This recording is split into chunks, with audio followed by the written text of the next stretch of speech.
कक्षा 8 के सभी विद्यार्थियों का संस्कृत विषय में हार्दिक स्वागत है। आज मैं आपको आपकी पुस्तक रुचिरा का प्रथम अध्याय सुभाषितानी पढ़ाऊंगी। और इसके जैसे कि हम अपनी कक्षा में करते थे, मैं आपको पहले श्लोक समझाती थी, फिर उसकी हिंदी समझाती थी और फिर बाद में उसका अभ्यास कार्य होता था। उसी प्रकार मैं आज आपको पहले पाठ की सुभाषितानी का श्लोकों का अर्थ समझाऊंगी, उसकी हिंदी समझाऊंगी और उसका अभ्यास कार्य आपको लिखित रूप में दूंगी, ताकि आपको कोई परेशानी ना हो और आप सुचारू रूप से अपना कार्य कर सकें। कक्षा 8 के संस्कृत विषय में आपका सबसे पहला पाठ है सुभाषितानी। सुभाषितानी का मतलब होता है सु प्लस भाषित, ये दो शब्दों से मिलकर सुभाषित शब्द बना है। इसका अर्थ होता है कि सुंदर और मधुर वचन, अर्थात जिस प्रकार की सुंदर वचन सुनने में सबको अच्छे लगते हैं, उसी प्रकार ये श्लोक जो मैं आपको पढ़ाने जा रही हूँ, ये अच्छे वचन के रूप में आपको प्रेरित करेंगे और इसका अर्थ मैं आपको समझा रही हूँ। पहला श्लोक है आपका गुणा गुणगेषु गुणा भवन्ति ते निर्गुणं प्राप्य भवन्ति दोषः सुस्वादितोयः प्रभवन्ति नद्या समुद्रमासाद्य भवन्ति पेयः।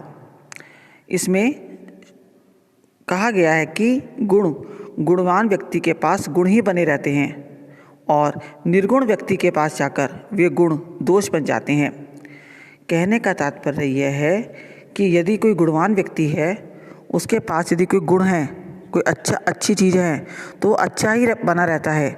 परंतु यदि वही सब बातें किसी दुर्जन के पास, किसी मूर्ख के पास चले जाएं, तो वो उसके गुण को उसके दोषों में बदल देते हैं। जिस प्रकार की नदियों का पानी कितना स्वादिष्ट और मीठा होता है, परंतु जब नदियाँ समुद्र में जाकर मिलती हैं तो समुद्र का पानी क्या होता है, खारा होता है, और नदियों का स्वादिष्ट जल समुद्र में जाकर नदियों का जो पानी होता है स्वादिष्ट, वो भी खारा बन जाता है। कहने का तात्पर्य यह है कि यदि हमारे अंदर बहुत सारे गुण हैं और हमारी संगति अच्छी है, हमारा साथ अच्छा है, तो वे सब जगह उसकी प्रशंसा होती है, सब लोग उसकी तारीफ़ करते हैं। परंतु यदि हम किसी मूर्ख व्यक्ति के पास, किसी दुष्ट व्यक्ति के पास उसकी संगति कर लें और उसके साथ जाके बैठें, तो जो भी हमारे गुण हैं वे सब खत्म हो जाते हैं और हमारे गुण भी दोष में बदल जाते हैं। अब आपका दूसरा श्लोक है साहित्य संगीत कला विहीनः साक्षात् पशु पुच्छ विषाणहीनः तृणं न खादन्नपि जीवमानः तद्याक्देयं परुपशुमानम्।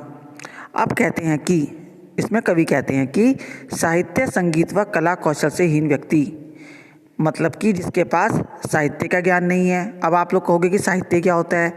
साहित्य मतलब अच्छी पुस्तक, अच्छा गद्य पद्य काव्य, उसको बोलते हैं साहित्य। संगीत और कला से विहीन, मतलब जिस व्यक्ति के पास ये तीनों नहीं है, जिसको साहित्य का भी ज्ञान नहीं है, संगीत का भी ज्ञान नहीं है, कला का भी ज्ञान नहीं है, वे साक्षात पशु के समान है। और पुच्छ विषाणहीनः का मतलब होता है कि पूंछ के बिना वह मनुष्य है। साक्षात तो पशु के समान है, बस उसके एक पूंछ नहीं है। तृणम न खादन्नपि जीवमानः, तृणम मतलब वह क्या करता है, जो व्यक्ति तृणम न खादन्नपि जीवमानः, वह व्यक्ति क्या करता है, घास, जैसे कि जानवर लोग होते हैं वो घास खाते हैं, उसी प्रकार वह मनुष्य खाना तो खाता है, परंतु क्या है, पशु के समान है। और इस धरती पर साक्षात पशु है। यह तो पशुओं का परम सौभाग्य है कि उन्हें उनके जैसा ही इंसान धरती पर है। मतलब कि जिसके अंदर क्या नहीं है, साहित्य संगीत कला से विहीन जो है, वे साक्षात पशु के समान है। बस खाली उसके एक पूंछ नहीं है, वह घास ना खाता हुआ भी जीता है, मतलब कि वह घास भी ना खाता हुआ जीता है, मतलब वह पशु के समान है और यह पशुओं का परम सौभाग्य है। अब आपका तीसरा श्लोक है लुब्धस्य नश्यति यशः पिशुनस्य मैत्री नष्ट क्रियस्य कुलमर्थपरस्य धर्मः विद्याफलं व्यसिनः कृपणस्य सौख्यम राज्यम प्रमत्स्य जीवस्य नराधिपस्य। अब कहते हैं कि अब इसमें यह बताया गया है कि किस किस व्यक्ति के पास क्या क्या चीज़ें नहीं रहती हैं। अब आप ध्यान से सुनिएगा। लुब्धस्य नश्यति यशः, लुब्धस्य मतलब होता है लालची व्यक्ति का यश। जो लालची व्यक्ति होता है ना उसका यश। पिशुनत से मैत्री, चुगलखोर की दोस्ती। पिशुनत से मतलब चुगलखोर की दोस्ती। नष्ट क्रियस्य कुलमर्थस्य परमर्थस्य। कर्महीन का कुल, धन को अधिक देने वाले का महत्व, जो धन को ज़्यादा अधिक महत्व देता है उसका धर्म।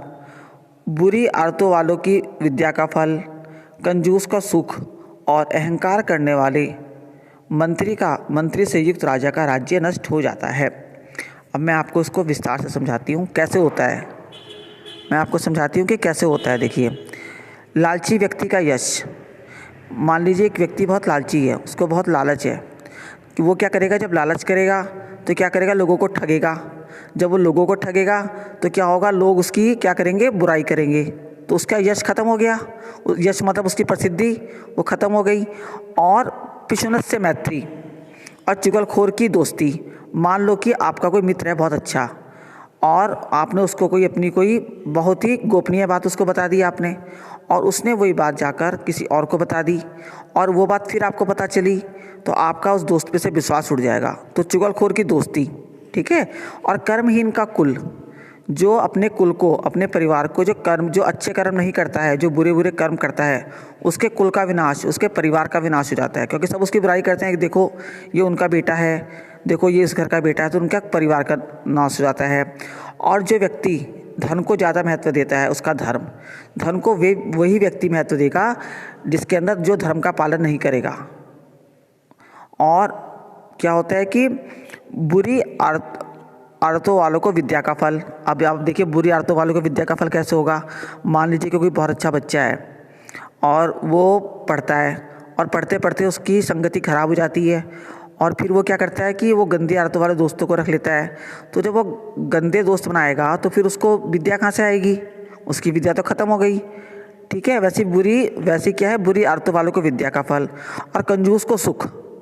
कृपणस्य से मतलब होता है कंजूस को, ठीक है। कृपणस्य सौख्य मतलब कंजूस को सुख। अब एक व्यक्ति है कंजूस है, उसके पास बहुत सारा पैसा है, लेकिन वो क्या कर रहा है, अपने लिए कुछ सुख सुविधा का सामान नहीं खरीद रहा है क्योंकि मेरे पैसे खर्च हो जाएंगे, तो वो अपने लिए सारे सुख खत्म कर रहा है। मान लो कि एक व्यक्ति है, वो बहुत अच्छा कमा रहा है, लेकिन गर्मी में क्या है कि वो कंजूसी के हमारे पंखा नहीं लगवा रहा है, AC नहीं लगा रहा है, अपने घर में सुख सुविधा नहीं जुटा रहा है, तो क्या होगा, उसको सुख मिलेगा गर्मी में, नहीं मिलेगा, तो उसका सुख खत्म हो जाएगा। कृपणस्य मतलब कंजूस का सुख खत्म हो जाएगा। और राज्य परमित सचिवस्य नराधिपस्य। राज्य मतलब राज्य का, प्रमत मतलब अहंकार, सचिव मतलब मंत्री। एक ऐसे राज्य का मंत्री एक ऐसे राजा का मंत्री जो जिसको बहुत प्रमत मतलब अहंकार हो गया हो, उसका राज्य खत्म या समाप्त हो जाता है। जैसे कि आप आजकल वो देख रहे होंगे ना, रामायण सीरियल, उसमें रावण को देखा आपने, कितना शक्तिशाली राजा है, लेकिन क्या है उसको अहंकार आ गया, तो उसका क्या हो गया, उसका राज्य ही खत्म हो गया। ये आपके तीसरे श्लोक का अर्थ था।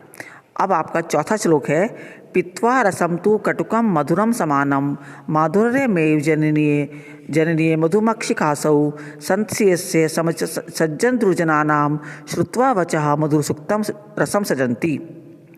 अब आगे कहते हैं कि जिस प्रकार क्या होता है, मधुमक्खी क्या करती है, फूलों का रस पीती है। मधुमक्खी जो होती है उसको क्या पता कि ये फूल कड़वा है, ये फूल मीठा है, वो तो समान रूप से जाके रस पीती है ना। पित्वा रसम तु कटुकम मधुरम समानम। पित्वा मतलब पीकर, रस मतलब रस, कटुकम मतलब कड़वा, मधुरम मतलब मीठा, समानम मतलब समान। जिस प्रकार की जो क्या होती है, मधुमक्खी क्या करती है, फूलों पे जाके बैठती है और उसका रस का पान करती है, चाहे वह उसका रस कड़वा हो या मीठा हो, वे समान रूप से उसका रस पीती है। और माधुर्यमेव जननीय मक्षिकासौ, लेकिन वो क्या करती है, रस पीकर क्या करती है, शहद का निर्माण करती है। और शहद कैसा होता है, मीठा, तो वो क्या करती है, कड़वा रस भी पी लेती है चाहे मीठा रस भी पी लेती है, फिर भी मीठे शहद का निर्माण करती है। ये नहीं कि वो रस जो शहद बनाएगी वो कड़वा होगा, वो मीठा ही शहद बनाएगी। उसी प्रकार समन सत्यव समसज दुर्जनानाम, उसी प्रकार जो सज्जन व्यक्ति होते हैं ना, जो अच्छे लोग होते हैं, वे दुर्जनों की बातों को सुन के भी उन पे क्रोध नहीं करते हैं और क्या करते हैं, समान रूप से उनकी बातों को सुनते हैं, ना कि उन पर अपना क्रोध प्रकट करते हैं, अर्थात उनको मारने को पड़ते हैं। तो सज्जन व्यक्ति होगा वह दुर्जन व्यक्ति की बातों को भी सहन कर लेगा, लेकिन जो दुर्जन होगा वो क्या करेगा, दूसरे व्यक्ति पर प्रहार करेगा, अर्थात उसको मारेगा।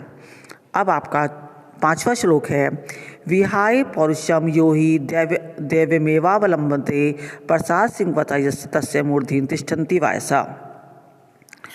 इसमें कहा गया है कि ये जो आपका 5वां श्लोक है, इसमें कहा गया है कि जो व्यक्ति क्या करता है, अपने पुरुषार्थ को छोड़कर, पुरुषार्थ मतलब अपने कर्म को छोड़कर, अपने जो काम वो करता है ना उसको छोड़कर, अपने कर्म को त्याग कर क्या करता है, भाग्य के सहारे बैठ जाता है कि अरे छोड़ो, मेरे भाग्य में होगा तो आएगा, नहीं तो नहीं आएगा। वो चुपचाप क्या करता है, बैठा रहता है। उसकी दशा उसी प्रकार होती है जिस प्रकार की महल के द्वार पर एक चुपचाप एक कौवा क्या है, चुपचाप बैठा हुआ है। कहने का तात्पर्य ये है कि यदि हम अपने कर्म को छोड़ दें और भगवान के भरोसे रहें कि हमारे को तो भगवान देगा, भगवान करेगा, लेकिन भगवान भी किसकी सहायता करता है, जो व्यक्ति अपनी सहायता खुद करता है उसकी सहायता भी भगवान करता है। जो कर्महीन व्यक्ति होता है उसकी सहायता तो कोई भी नहीं करता है। और विहाय मतलब छोड़कर, पौरुष मतलब पुरुषार्थ को, देव मेवावलंबते जो भाग्य के भरोसे बैठता है, और प्रसाद सिंहवता, प्रसाद मतलब होता है महल के, सिंहवत मतलब दरवाजे पे बैठा हुआ, मूर्धिर मतलब चुपचाप, तिष्ठन्ति मतलब बैठा हुआ है, वायसा मतलब कौवा। जिस प्रकार की एक कौवे को यह अभिमान हो जाता है कि अरे मैं तो महल के दरवाजे पे बैठा हूँ, मैं काऊँ काऊँ क्यों करूँ, सबको पता है कि मैं, लेकिन है तो वो कौवा, जब तक वो काऊँ काऊँ नहीं करेगा, उसका वो अपना पुरुषार्थ नहीं करेगा तो उसे पहचानेगा कौन। उसी प्रकार मनुष्य को क्या करना चाहिए, भाग्य के भरोसे नहीं बैठना चाहिए, अपने कर्म को निरंतर करते रहना चाहिए, तभी भगवान भी हमारी सहायता करते हैं। अब आपका 6वां श्लोक है, पुष्प पत्र फल छाया मूल वलकल दारुभिः धन्या महीरुहा येषाम विमुखम यान्ति नार्थिनाम। अब इसका भी जो इस श्लोक का अर्थ है कि फूल, पत्र, फल तथा वृक्ष की छाया एवं लकड़ियाँ जो होती हैं, पेड़ की लकड़ियाँ हमें क्या करती हैं, हमें वृक्ष क्या करते हैं, फूल देते हैं, पत्र देते हैं, फूल देते हैं, और क्या करते हैं, छाया प्रदान करते हैं। और ये सब क्या करते हैं, हमें वो निस्वार्थ भाव से करते हैं। ये नहीं कहते हैं कि लाओ पहले पैसा लाओ तब हमारे नीचे बैठना है, तब हम तुम्हें फल फूल देंगे, ठीक है ना। उसी प्रकार जो सज्जन पुरुष होते हैं वे भी बिना किसी स्वार्थ के लोगों की सेवा करते हैं। वे बदले में उनसे धन नहीं मांगते, बदले में कुछ काम नहीं कराते हैं। धन्य है वे वृक्ष जो बिना किसी भेदभाव के ही हमें सब कुछ प्रदान कर देते हैं। दोबारा से समझिए इसका अर्थ, पुष्प पत्र फल छाया मूल वलकल दारुभिः, पुष्प यानी फूल, पत्र यानी पत्ते, फल यानी फल, छाया मतलब पेड़ की छाया, मूल मतलब जड़, और वलकल दारुभिः मतलब होता है कि पेड़ की छाल। हमें कौन, हमें जो पेड़ है, वृक्ष, ये सब प्रदान कर रहा है बिना किसी भेदभाव के, बिना किसी बदले की भावना से। धन्य हैं ऐसे महापुरुष जो पृथ्वी पर इस प्रकार पैदा होते हैं और निस्वार्थ भाव से लोगों की सेवा उस वृक्ष की भांति करते हैं। यह आपका 6ठे श्लोक का अर्थ था। 7वां श्लोक है, चिंतनीया ही विपदाम आदेव प्रतिक्रिया ना कूप खननम युक्तम प्रदीप्ते वहीनागृह। अब ये श्लोक का बहुत ही सुंदर है। आने वाली विपत्ति की प्रतिक्रिया को ज्ञात करके पहले से ही हमें उसका निवारण कर लेना चाहिए। नहीं तो क्या होता है कि जिस प्रकार की जब घर में आग लगने पर कुआं नहीं खोदा जाता। अब देखिए इसका अर्थ, चिंतनीया ही विपदाम आदेव प्रतिक्रिया, आने वाली, चिंतनीया मतलब चिंता का, विपदाम मतलब विपत्ति का, हमें पहले ही निराकरण कर लेना चाहिए। मान लो कि कोई विपत्ति, हमें लगता है कि कोई विपत्ति हम पर आने वाली है, तो हमें उसका निराकरण पहले से ही कर लेना चाहिए। जैसे कि हम लोग क्या करते हैं, बैंक में क्या करते हैं, अपना पैसा रखते हैं, और यदि हम पे कोई दुख पड़ता है या कोई हमारे घर में कोई खुशी का काम होता है तो हम क्या करते हैं, उस पैसे को निकाल के लाते हैं और उस कार्य को संपन्न कर लेते हैं। उसी प्रकार हमें क्या करना चाहिए, आने वाली विपत्ति के लिए पहले से ही सावधान रहना चाहिए। ना कूप खननम, कूप मतलब होता है कुआं, खननम मतलब खोदना चाहिए। प्रदीप्ते विनाग्रे, घर में आग लगने के बाद ये ना हो कि पहले तो हमारे घर में आग लग गई, अब हम आग लगता हुआ देखकर हमने क्या किया, फिर कुआं खोदना शुरू किया कि कुआं खोदेंगे, तब तक तो क्या होगा, पूरा घर जलकर स्वाहा हो जाएगा। जब तक हम कुआं खोदेंगे तब तक हमारा पूरा घर जलकर राख हो चुका होगा। तो हमें क्या करना चाहिए, आने वाली विपत्ति का सामना करना चाहिए और हमें पहले से ही उसकी तैयारी कर लेनी चाहिए, ताकि हम समय पड़ने पर उस विपत्ति को दूर कर सकें। समझ में आ गया आप लोग को? अब जितना मैंने आपको बताया, जैसे मैं आपको कक्षा में कराती हूँ, कक्षा में कराती थी मैं आपको कि पहले मैं आपको श्लोक समझाती थी, फिर पाठ की हिंदी कराती थी, फिर शब्द अर्थ और फिर उसके बाद अभ्यास कार्य। उसी प्रकार मैं आपको ऐसे ही काम दूंगी। अब मैं आपको जो लिखित कार्य दूंगी, ये सब लिखित कार्य आप अपनी उत्तर पुस्तिका अथवा नोटबुक, जिसे नोटबुक बोलते हो आप, उसमें करेंगे। और जैसी नोटबुक आपने 7th क्लास में बनाई थी वैसी ही नोटबुक आप कक्षा 8 में बनाएंगे और उसी प्रकार ही कार्य करेंगे। और यदि आपके मन में कोई दुविधा हो, आपको प्रश्न की श्लोकों की हिंदी ना आ रही हो या आपको कुछ भी समझ में ना आ रहा हो, तो आप मेरे व्हाट्सएप नंबर पर आप मुझसे बिना किसी संकोच के, बिना किसी झिझक के पूछ सकते हैं। धन्यवाद।